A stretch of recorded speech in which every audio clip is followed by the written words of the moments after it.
fala é o professor Bruno Sampaio. Vamos lá para mais uma questão de física. Em um piano, o Dó central e a próxima nota Dó, o Dó maior, apresentam sons parecidos, mas não idênticos.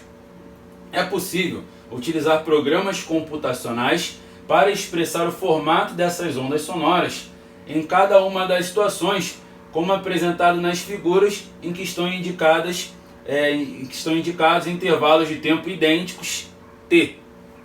Então repara aqui que você tem uma figura para o Dó central e tem essa figura para o Dó maior. A razão entre as frequências do Dó central e do Dó maior é de... Vamos lá, primeira coisa. Essa ilustração que a gente tem, ela está apresentando a vibração de cada uma das ondas e está associando a um intervalo de tempo. O intervalo de tempo que a gente pode captar aqui está associado a uma característica que a gente chama de período. Mas o período é um intervalo de tempo específico dentro da onda. É o tempo para completar uma oscilação. É para essa vibração que as moléculas aí possuem completar um movimento sem repetições e depois começar um novo movimento igual a esse. Mas a questão falou de relacionar as frequências. O período e a frequência têm uma conexão. A frequência é o inverso do período. Então, se eu descobrir qual é o período de cada um, eu consigo definir também a relação das frequências delas. Então, vamos lá. Se você reparar, essa onda aqui, ela tem uma série de movimentos que não é repetitivo, até chegar nesse ponto. Partindo daqui, todo esse movimento, ele não se repete. Quando chega aqui, ele começa a acontecer igualzinho de novo. Então o que você tem que entender? Esse trecho citado representa uma oscilação. A partir daqui começa uma nova oscilação. E o tempo para que uma oscilação de uma onda aconteça é exatamente o que a gente chama de período. Então o período do Dó central é exatamente o que está descrito aqui, T.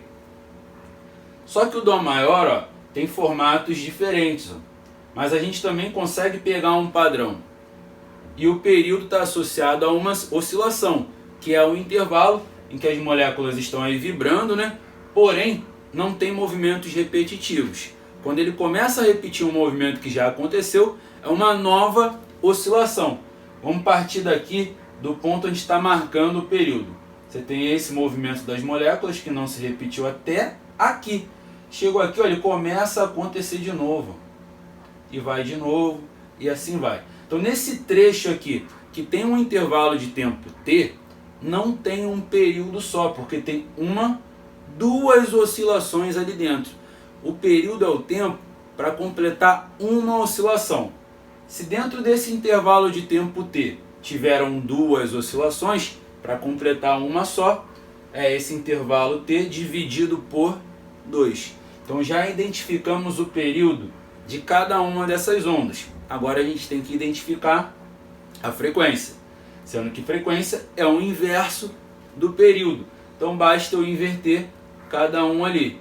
Então vamos lá. A frequência do Dó central vai ser 1 sobre T mesmo, porque o período dele é exatamente esse valor T. E a frequência do Dó maior, eu vou ter que inverter a fração. Então vai ficar 2 sobre T. Então frequência do Dó central 1 sobre T, do Dó maior 2 sobre T. Mas a questão pediu para a gente calcular a razão entre essas frequências. No caso, a do Dó central dividido pela do Dó maior. Então o que a gente vai fazer é dividir essas duas equações.